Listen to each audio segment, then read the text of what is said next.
the Devi Mahatmyam Parayan. We'll be continuing the third episode, which is meditation on Mahasaraswati. Today we will be doing chapter 10 and 11.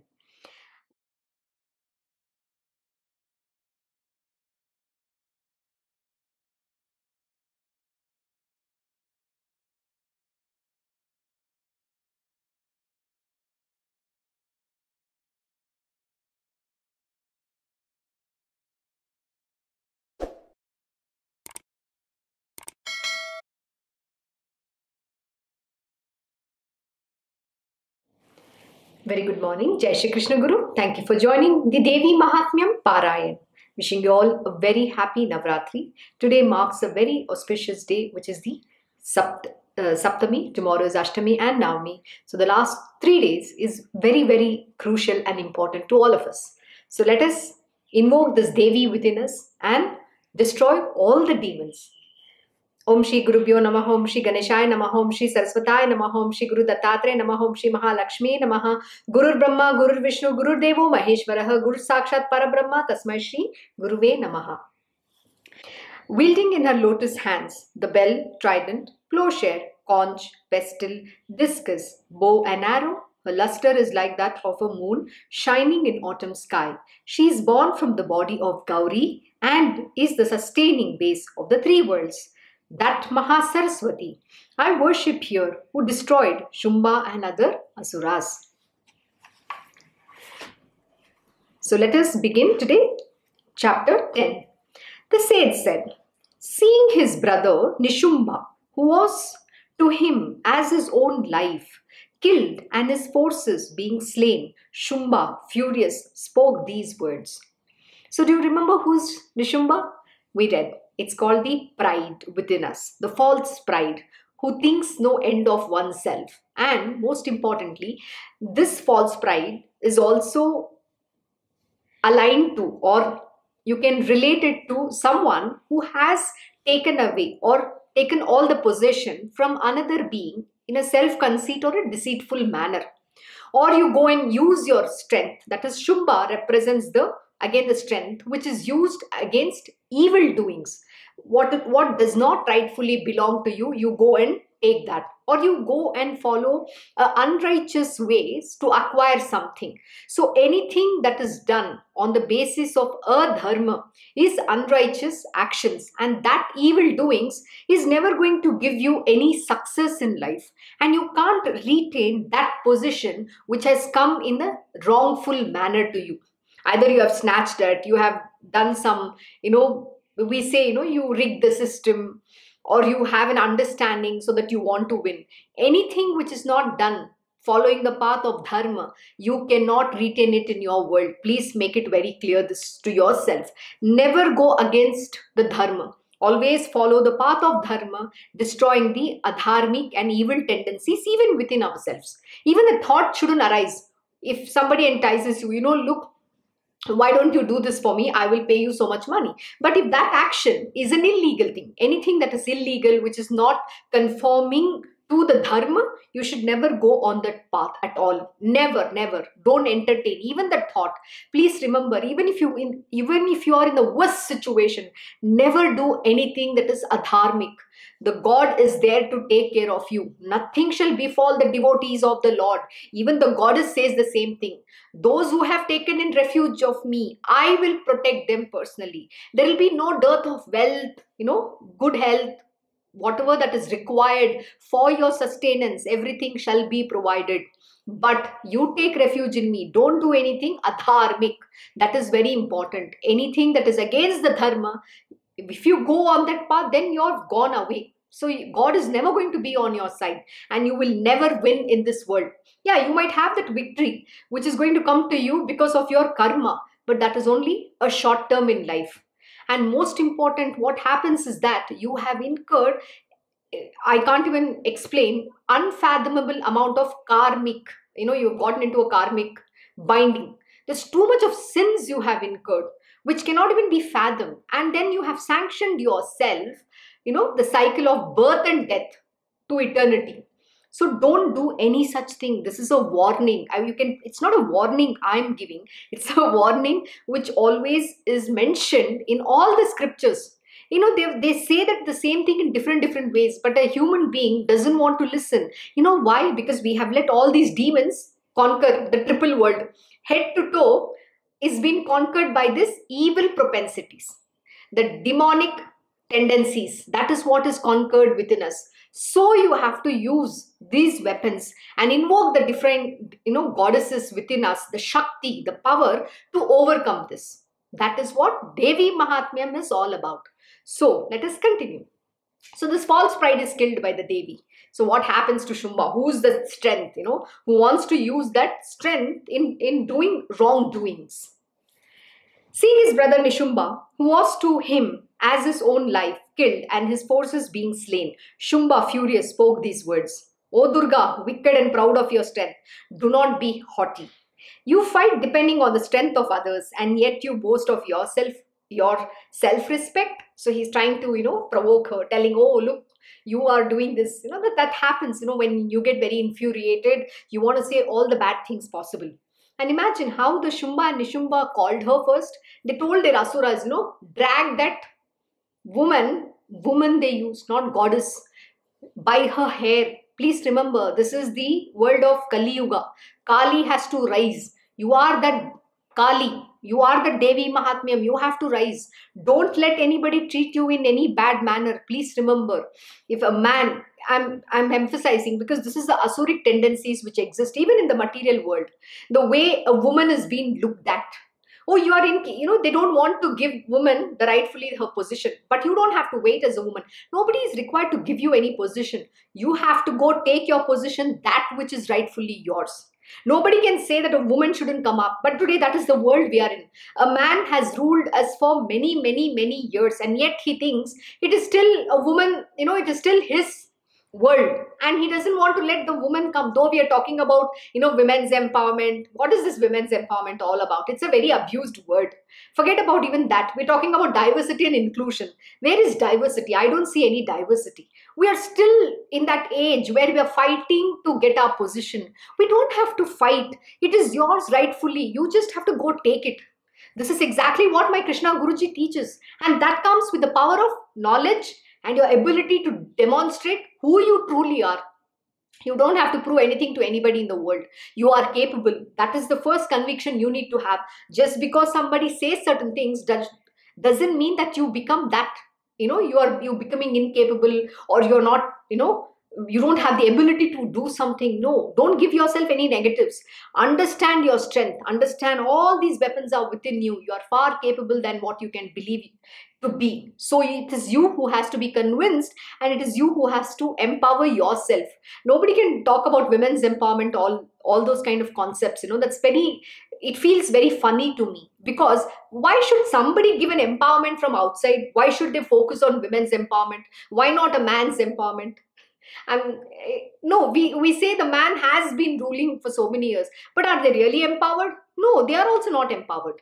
They do whatever comes to them, and they think it's rightfully their position. They are not being empowered to understand how to respect a woman. So that is the biggest empowerment that there needs to be given. So please understand what is your purpose of life, and kindly do that. Don't deter away just because some naysayers exist in this world. They are going to say it should not affect you, like this Devi Ma. She's not getting disturbed by what Shumba and Nishumba is calling her, or they are talking about her in a derogatory manner. That too, she's the Devi. Please remember, at the end of the day, the truth is always going to win, and the Devi is going to win. No evil tendencies can win or sustain for too long. It can only prevail for a certain point in time. The God and the divine beings are always on the path of dharma. They will always be on the side of dharma alone. Like in Bhagavad Gita, Lord Shri Krishna is only there on Arjuna. He's on the side of Arjuna. That is on the side of Pandavas, not on the side of Kauravas. So this is the truth you need to understand. And having this understanding, you just have to do what has to be done. And the end result, see, winning is what you have to plan for. But whether you're going to win or fail, again, that is not in your hands. So don't even bother about. But show that strength, that grit, that determination. Yes, I can do. That is what you have to understand, that this Devi is you. You have all these astras, shastras, all the weapons within yourself. Use that to rise above. Let this Navaratri be the period, this last 3 days, that is We said how auspicious it is. Let us use this remaining 3 days to conquer these demons, win over ourselves, and go and do something that we truly aspire to do in our world. So, O Durga, wicked and proud of your strength, do not be haughty. You fight depending on the strength of others, and yet you boast of your self-esteem, self-respect. The goddess said, in this world, I, the one alone, exist. Who is the second person other than myself? Look, wicked one, these manifestations of mine enter into myself. She's a goddess. How can the demon even compare or try to talk bad about her? She is Devi. So yes, she has that power in her. And that is what she's saying. I alone exist in this world. Who is the second person other than myself? Look, wicked one. She's calling him wicked one. These manifestations of mine enter into myself. So imagine all these Navdurgas are coming from her only. The Shakti. So imagine all those Shaktis are within you. Who do you want to invoke? They're always there at your, at your service. They're always there, but you have to have the devotion. You have to believe in yourself, and you have to follow the path of righteousness alone. Only then can you understand this power, the Shakti, and they will work with you in your world. Then all those Devis headed by Brahmani got merged in the body of the goddess. Then the mother alone was there. The goddess said, I, by my manifold manifestations, stood here in many forms. These are now withdrawn by me. Alone I stand. Be steadfast in the battle. The sage said. Then started the battle between them both, the goddess and Shumba, striking terror in the witnessing Asuras and all the gods. With showers of arrows, the sharp weapons, and with terrific missiles, there arose again a combat between them, fearful to the whole world. What all divine missiles the mother discharged in hundreds, the lord of the Asura broke them all with nullifying weapons. See, they always have a counter weapon, If the mother, you have the weapons that you think you're strong enough, even the demons have powerful weapons. So that combat is going on till the point you win. You have to win. That is what it is all about. You have to destroy this evil, the demons. It's a very, very important aspect. But unfortunately, today we don't work that way because we show our weakness. And the moment you bring in your weakness, the demon already, they conquer you. The triple world, all the gods are then adhering to the demons. Then only the evil tendencies work within you. Please remember, I'm emphasizing this and repeating the same thing again and again because you need to understand what not to do. Never allow the demons to take over yourself within. That's very important. You have to always be aware of what is happening, your thoughts, everything. That is why my Guruji teaches, only when you have a pure heart, a pure mind, purification of heart, purification of mind, and surrender unto the lotus feet of the Guru, when that happens, only then can you evolve on the path of spirituality. Otherwise, these demons are always going to haunt you, and they are going to be, ruling your world. And there is no place for God. Gods are then adhering to the demons. That is what you make them of. So it is you who has to rise above. The demons are doing their job perfectly well. If they are not there, then how will the Devi, the world will know the power of the Devi? It will not know. So demons are perfect in their place, but you are the one who has to rise above. And what all divine missiles were hurled by him, the great goddess broke them all playfully with the fierce grunts and the like. Then that Asura covered the goddess with hundreds of arrows. Angry at this, the goddess too broke his bow with her arrows. His bow broken, the lord of Asuras got hold of the lance. The goddess broke that also in his hand with a discus. Then the supreme sovereign of the Asuras, wielding a sword and shield figuring 100 moons, rushed at the goddess.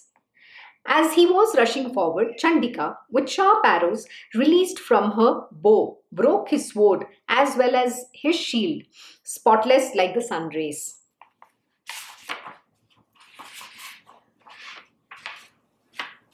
She felled his horses and the chariot with the charioteer. Then his horse killed his bow broken and his charioteer missing. The Asura seized the terrible club, trying to kill the goddess. She cut into pieces with her sharp arrows his club as he rushed towards her. Even then, he leaped at her with speed. Lifting his fist, the eminent Asura brought his fist down on the heart of the goddess, and the goddess slapped him in the chest with her palm. Smitten by the blow of her palm, he fell on the ground. Can you just imagine the kind of different weapons they're trying to use? What does that tell you?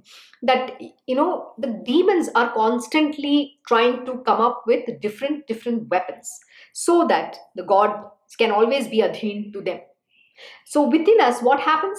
See, yesterday we did a very beautiful lesson about an asura called Rakta Beach. So when the Devi, when the Devi shot him, one drop of blood from his body created the same might of another asura. So what happened? So the asuras kept being born again and again, in the sense with one blood, just a one drop of blood, and streams when the blood from his body flowed to so many asuras in thousands of numbers came to life. Then what happens?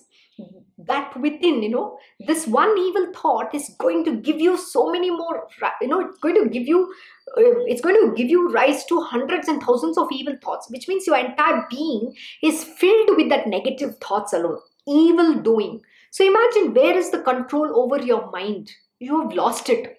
And then you're exactly going to do what the demons want you to do. That is what the demonic tendency is within us. That evil doing. Why do people do that? You might question, why should you do some wrong doings or evil doings? When you understand that is not right, but who is conquering them? Who has conquered them? And who is guiding them? It's this asuras. So they become the lord of the triple world, and they will always guide you on doing all the wrongdoings. That is why this fight is so important. And please remember the kind of weapons they are using.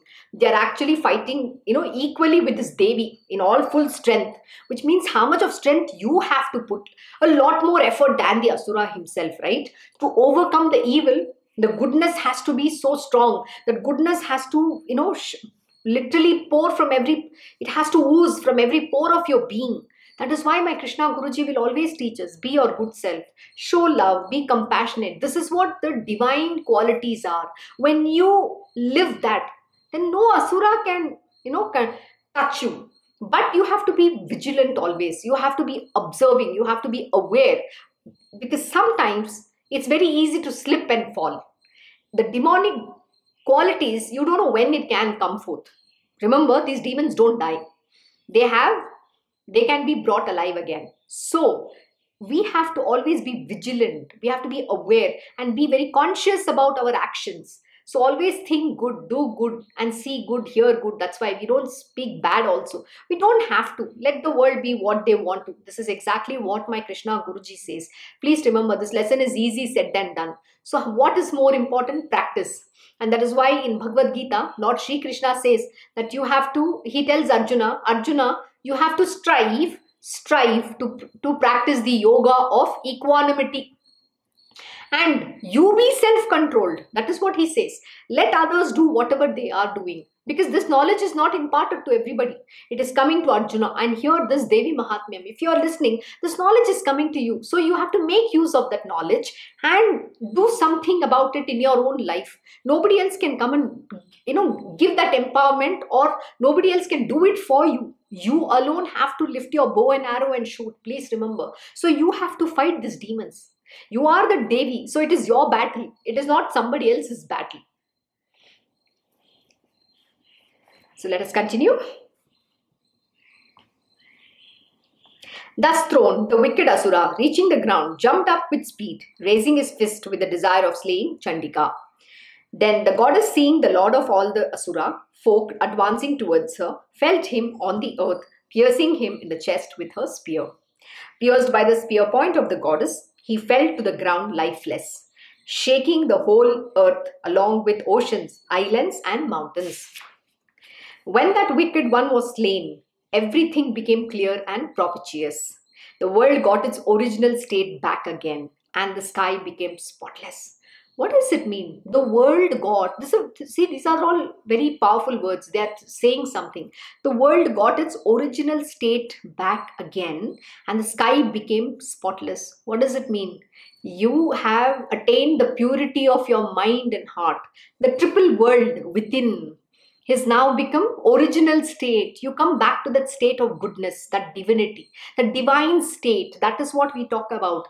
The world got its original state. See, please remember, all these scriptures of codices, they can only be, you know, uncovered. The secret, the codices can only be revealed by the divine Lord himself. This body is just a tool. The words are of that Devi's wisdom, my Krishna Guruji's wisdom. I don't have the knowledge. So whatever the words are coming, it's the divine wisdom alone. So please understand, the world got its original state back again. So imagine you have been fighting the demons within you. You know, have you ever seen when you're very upset, angry, you don't have that purity of heart, your heart. It reflects on your face. You'll be gloomy. Like my Krishna Guruji will always say, your face looks like you have drank a castor oil. You know, we are just, you know, there's no smile on our face. You feel something is lost, something is missing. There's something darkness that's there. It's, you know, it's engulfing you. You can't even smile. There is no sweetness.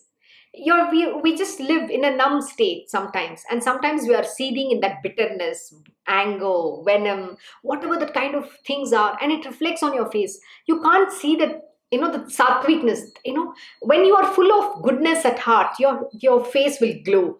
It'll be beautiful. And when there is love, you know, it's, you exude that love, that state, you know, so you make the environment very positive. There is a lot of love that you exude. So whoever comes in contact with you will also experience that love, goodness, and everything. But if you are in that state which is all, you know, negativity, evil, you know, bad thoughts, nobody can even come near you. Nobody will want to come near you. That is what happens. I have also grew up in some of these kind of conditions. And many people, I'm sure, you know, in your family, in your surrounding, we experience this. When somebody is going through some situations, they have that sad feeling. They have like, oh, I am hurt, or some negativity that they have. But that goodness is very rare. It's only short-lived. You know why? Because we allow this demon to rule us constantly. We don't make an effort and to always be in the state of goodness. That is why in Bhagavad Gita, Lord Shri Krishna has explained, you have to be at least in Sattva Guna. Sattva Guna is the mode of goodness alone. So when you are all the time practicing goodness, it is a practice. See, because it's easy to say bad things, it's easy to fall down, it's easy to become negative, it's easy to become evil, but to become divine and godly is very difficult. So you have to strive really hard. Please understand. And that is why that goodness has to be practiced. You can't say, oh, I am good once. No, you have to practice that goodness. You need to be respectful. You have to speak, you know, in a polite manner. You have to consciously practice. When you get angry, you know, we say things that we sometimes don't mean, and sometimes there are two things that happen when you're angry. Either you say things that you don't mean, and or you say things that is kept in your heart, which is coming out. Two things happens when you're in anger mode, right? And then once you spill the beans, then you can't take it away, right? Once the milk is spilled, you can't then take the milk back again. So whatever you say, you have to watch. Yeah, sometimes we can, you know, you have to seek pardon. We have to apologize. We say a lot of things. It happens, but you can't keep repeating that. So what is very important? You have to control and overcome that tendency of yours. And most important, use the same anger to conquer, win yourself in this world, and not for destroying any beautiful relationship, or not, you know, becoming an impediment to yourself and the world. So use that anger to win. See, anger is a weapon, but it has to be channelized appropriately. So don't say things when you're angry, because then you're going to repent in your life. That it happens. Ask me about it. Sometimes that, like I said, two things happen. Once, when you're angry, you say things that you don't mean at all. And second thing is, you say things that is bottled up. And those things definitely are not the truth. So understanding what is the truth is very important, and that is why you have to always clarify, understand, don't assume, don't let your mind jump to conclusions. And my Krishna Guruji will always say, never judge another person and always give benefit of doubt. And these are the weapons. When we practice these things, we are not going to get angry. We're not going to judge anybody. Then we can only see God in everyone. Our goodness will reflect in the world. So it is when you love the world will love you back. But we are not even expecting and then loving. See, love has to be unconditional. You will have to do your job selflessly. It is a selfless action. That is what Lord Sri Krishna says. How do you perform a selfless action without, being attached to the fruit of that action, end result, whether I'm going to win or fail, doesn't matter. You just do your job. Understand, work is worship. You're serving the Lord. You're not serving anybody else. When you serve the Lord, you are doing His purpose in this world. And most important, service to humankind is service to God. So we are here to, do selfless action, which is what is our swadharma, following the path of dharma.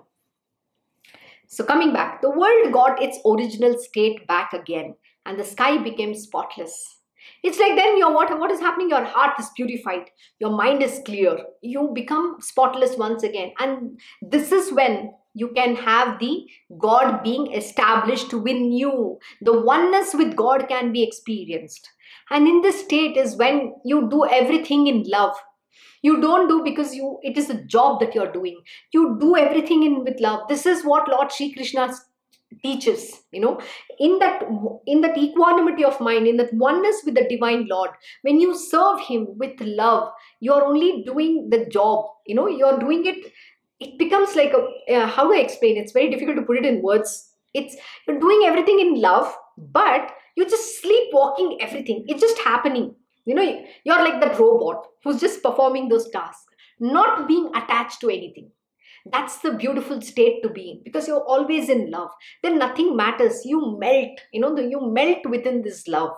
And this love is very unique. It's not a human love. It's not the way you can say, I love my mother because she's my mother. I love my girlfriend because it's my girlfriend. And the girlfriends can change, like you should change your shirts, the girlfriends and boyfriends can change. No, that's not what it is. Or I love someone because they belong to me. I love my husband, I love my wife because they are mine. I love my children. No, here the love is unconditional. It's a universal love. It's a transcendental love. That is why we say the highest form of love for Lord Sri Krishna is to attaining the prema. It's called the Raganuga Bhakti. It's beyond. You have to transcend the mind, body, senses, and the Maya. Go beyond. You have to leave everything, the knowledge, the goodness, everything you have to leave and then go beyond. And to attain that state is the highest that you can ever aspire on the path of bhakti.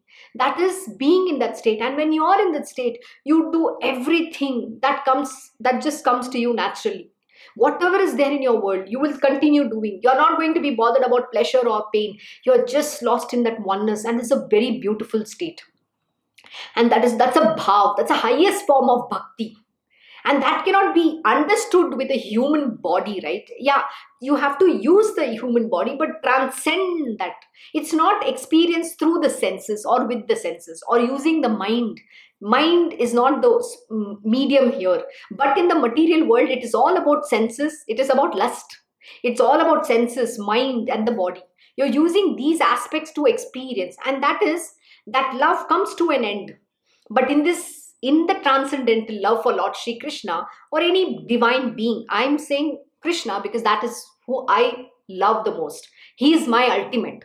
But in your case, you can call him anything. You can call him Shiva. You can call him any name you want, But the highest is Lord Sri Krishna. And in that, when you love him, you just melt. In the sense, there is no conditions there. It's not a culmination. In that love, the love grows deeper and deeper and deeper. But in the material worldly love, the love doesn't grow. It actually deteriorates. The love is highest and then it keeps reducing as you go along. That is a huge difference between material worldly love and spiritual love. The love in the divine world, the bhakti is a very profound word.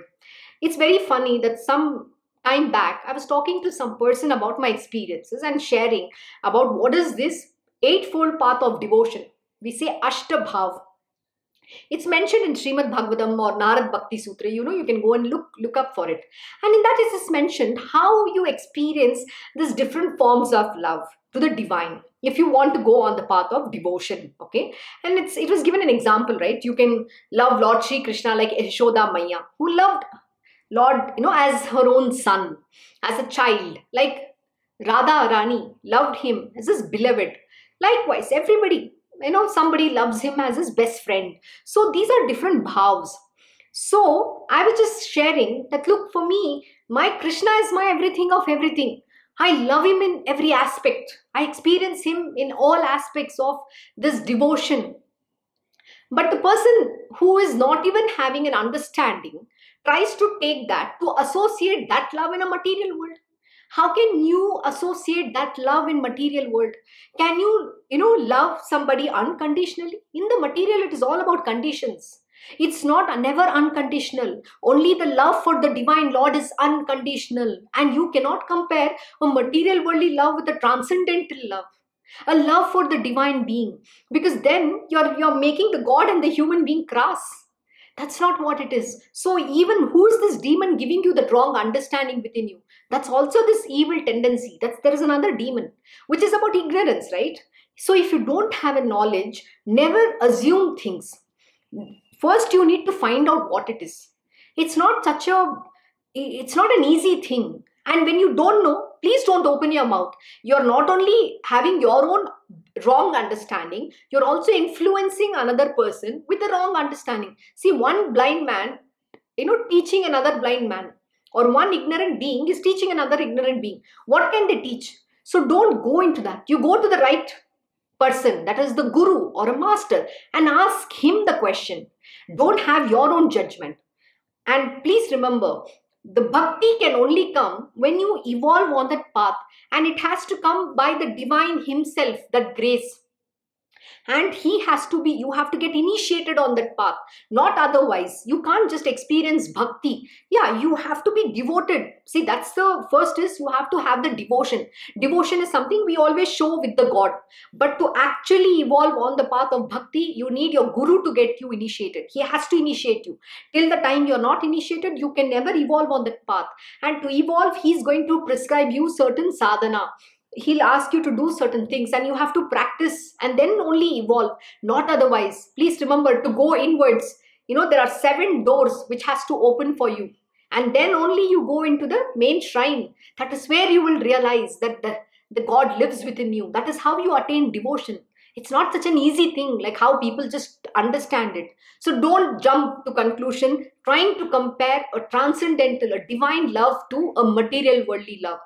And the person then assumed that if he has a person like a girlfriend or a boyfriend, then only they can experience. How can you? Because there it's about an attachment. It is about a passion. It is about saying, there's a culmination of an act. But in the world of spirituality, there is nothing. The love grows and grows and grows and grows. Like Mirabai. She just took the beautiful murti of Lord Shri Krishna and said, this is my husband. And she lived her entire life singing the most beautiful Mira Bhajan. That is the highest form of devotion. And she learnt under her guru, Raidas, who was he was working in a tannery. And she used to sit there and learn. She's a princess. That's the kind of learning you have to go. The journey in bhakti is beautiful, and I can't even explain. Okay, I can't even adequately explain, because you have to walk that path, and that path is very profound, and that path can only be opened up by the divine Lord, who has manifested in the form of a guru. And only when you meet this guru, and the guru assesses your deservability, and once you are ready for it, then only he opens up that path for you and gives you that knowledge, which will then evolve you on that path. And also it depends on yourself, how much effort you put and how you evolve there. It's 2 ways. It doesn't just come like that. It's a self-effort. So please don't compare anything in the material world to a divine. The divinity is very beautiful. Don't contaminate with your dirty mind, that evil mind that you have. Please overcome this mind of yours. Sorry for taking a little longer because you need to understand how these demons and evil work within us. So let us continue. So the world, I was trying to explain this to you all. The world got its original state back again and the sky became spotless. This is what happens when all the demonic propensities, qualities is destroyed within us. We become pure. The portents of clouds with meteors, which appeared previously, vanished and the rivers flowed in their courses after his fall. As he was killed, all the hosts of gods were filled with delight in their minds, and the Gandharvas sang sweetly. Some played on musical instruments, and the bevy of Apsara girls danced. The winds blew favorably, and the sun became resplendent. So here ends the 10th of Devi Mahatmyam in Markandeya Purana during the period of Savarni, the Manu. Let us continue with chapter 11. The sage said, when the great lord of the Asuras was killed by the gods with Indra, headed by Agni, lauded Katyayani, illuminating the quarters with their moon-like faces, cheerful on account of the fulfillment of their desire. O Devi, O remover of the distress of those who take refuge in thee, please be pleased. May thou be gracious. O mother of the entire world, be pleased. O sovereign of the universe, protect the universe. O Devi, thou art the sovereign of the mobile and the immobile. Thou alone art the sole support and basis of the world, because thou standest in the form of the vast earth. O thou, whose valor cannot be challenged, the thirst of all, this is quenched by thee, who standest in the form of water. Vishnu Shakti thou art, of infinite valor, the seed of the universe. Thou art the supreme Maya. O Devi, all this is charmed and deluded by thee. If thou art gracious, thou becomes the cause of liberation on the earth itself. See, grace is required she becomes the cause of the liberation on the earth itself. So what does that mean? That tells you need to have a human body so that you can attain your God realization or self-realization. That is one of the highest purpose of the human existence. The second most purpose is to serve the purpose of your Swadharma, that is the following the path of Dharma, which means you're serving the purpose of the Divine Lord. O Devi, in the world, all ways of knowledge are thy different paths, and all women are thee in entirety. Oh my God, I'm going to read this again. O Devi, in the world, all ways of knowledge are thy different parts, and all women are thee in entirety. This world is filled by thee, the sole mother. Thou art the supreme fit to be lauded. Thou art also the supreme Lord. So what Lord can we make? Even the praise is her. So what can you praise? The praise herself.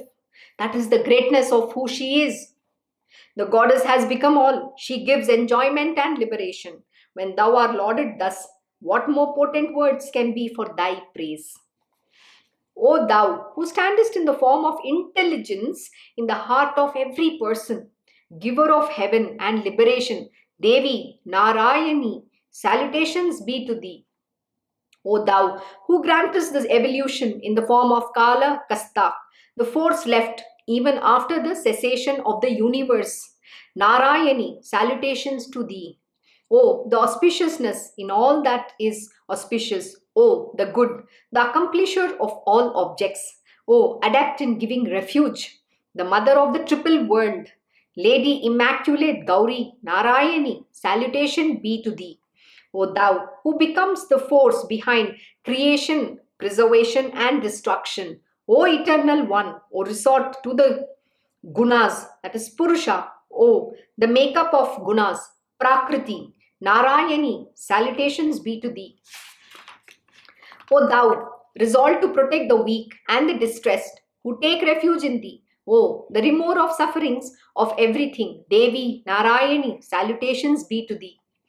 O Narayani, seated in the chariot, yoke two swans, bearing the form of Brahmani and sprinkling the waters with kusa grass, Devi, salutations be to thee. O Narayani, in the form of Maheshwari, wearer of the trident, moon and the snake, mounted on the great bull, salutations be to thee. O Narayani, appearing in the form of Kaumari, O wielder of the great lance, O pure one, surrounded by the cock and the peacock, salutations be to thee. O Narayani, in the form of Vaishnavi, be gracious. O wielder of superb weapons, conch, discus, mace, and the bow saranga, salutations be to thee. O Narayani, in the form of the great boar, O thou who lifted up the earth with thy tusk, wielder of the great fierce wheel, O auspiciousness, salutations be to thee. O Narayani, who in the terrible form of Narasimha is engaged in killing the Asuras and affording constant protection to the three worlds, salutations be to thee. O Narayani, Indra's force, O thou with the crown, the great thunderbolt, and the 1,000 eyes resplendent, Vritra's life taker, salutations be to thee.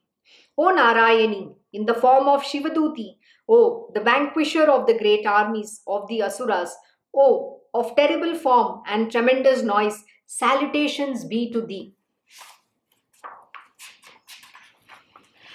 O Narayani, O Chamunda, the smasher of Munda, O thou with the garland of heads as ornaments, O thou of terrific teeth and mouth, salutations be to thee.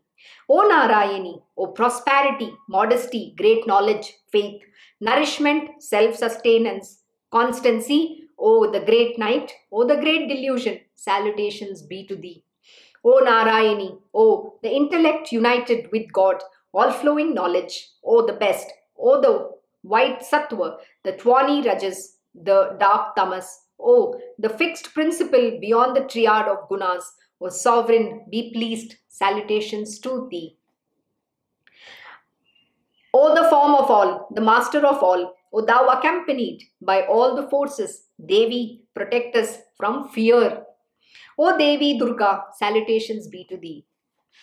May this thy lovely face, adorned with eyes, guard us from all beings. O Katyayani, salutations be to thee. May the trident sharp-edged, flaming terribly, destroyer of the Asuras, in entirety, protect us from terror. O auspicious Kali, salutations be to thee.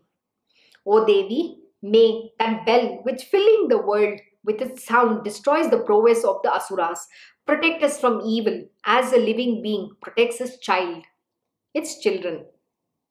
O Chandika, may thy sword, smeared with the mire of blood and marrow of the Asuras, resplendent in thy hand, be for our good. We bow down to thee. If pleased, thou destroyest all disease. If angry, thou destroyest all the desires longed for. No calamity befalls the men who depend on thee. Those who depend on thee and resort to thee become a heaven of refuge.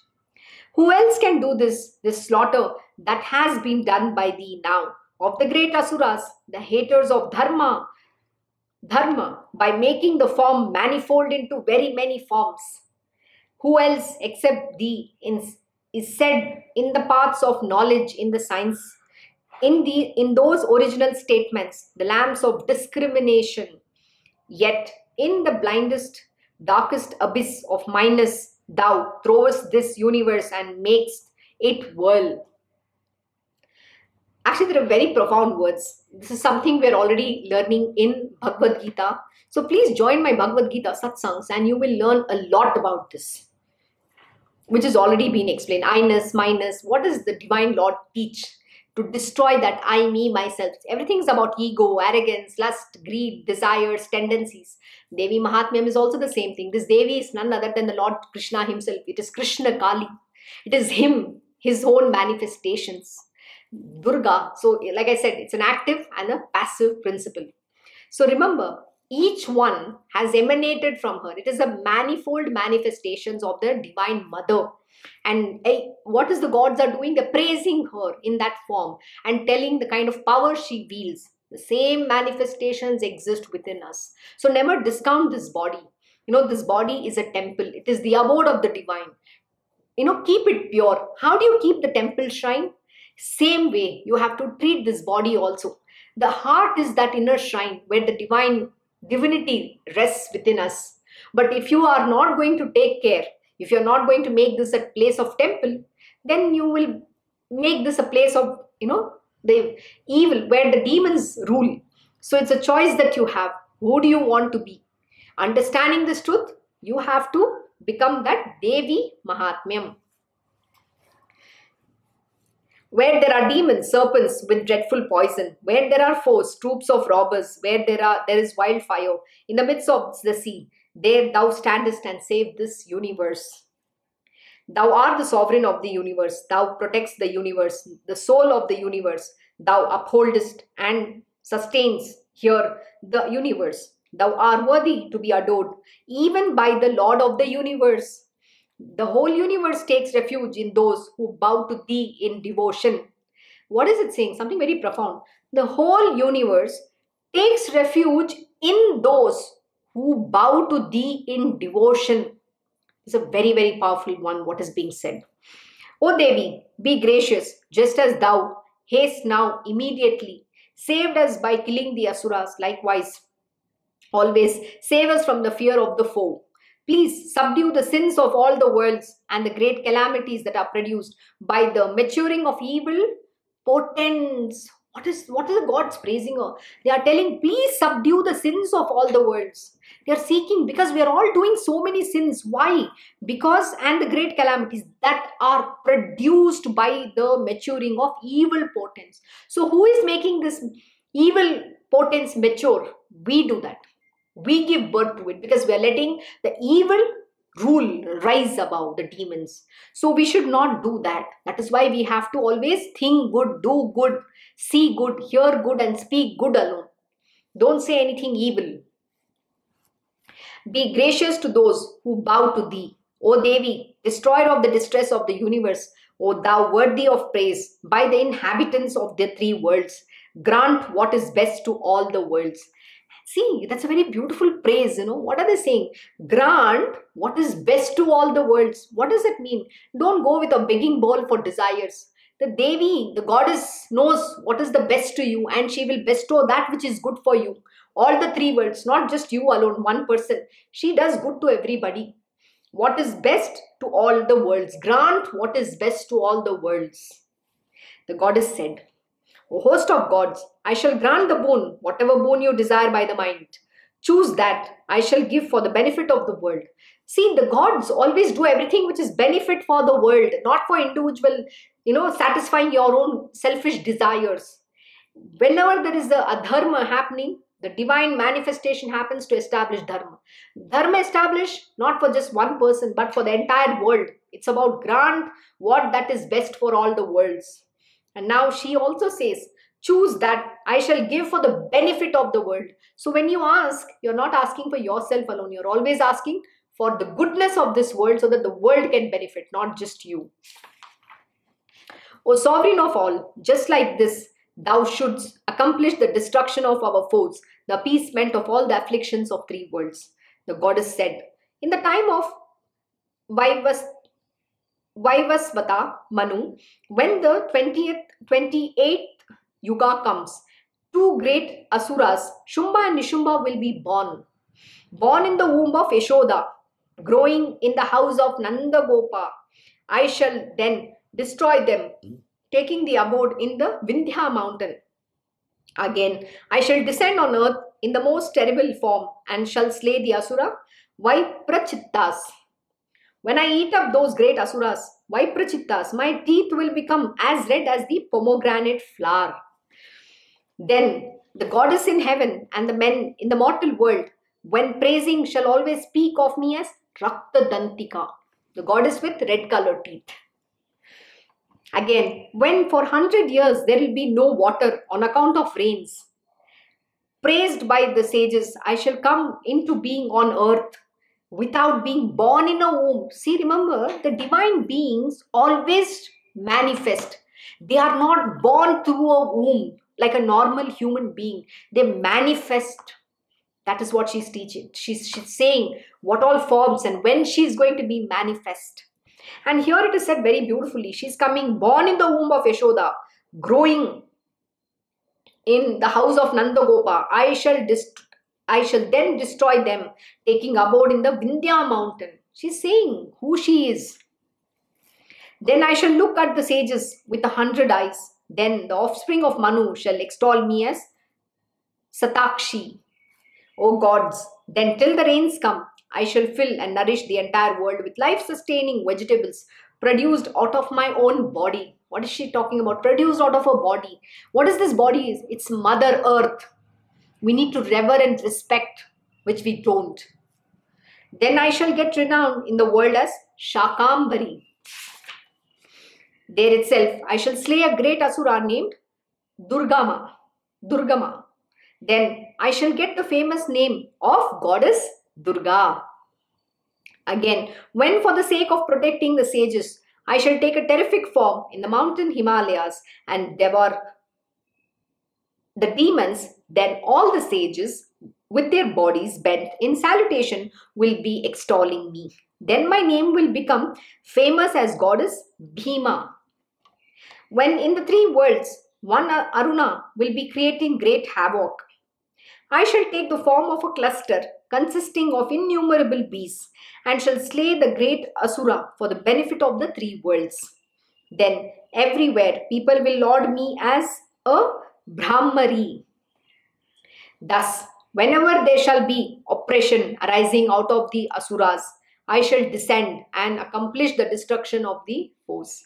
This is what the Devi tells the gods after they praised and lauded her. With this, here ends the 11th of Devi Mahatmyam in Markandeya Purana during the period of Savarni, the Manu. I hope you understood the greatness of this Devi, and please, again and again, I am reminding you, this Devi is nobody outside of us. It is within us. Please invoke this Devi. Rise in your world. Destroy all the evil tendencies, evil thoughts, all the evil things that is existing within us, and make this beautiful triple world conquered by that great goddess and not the demons.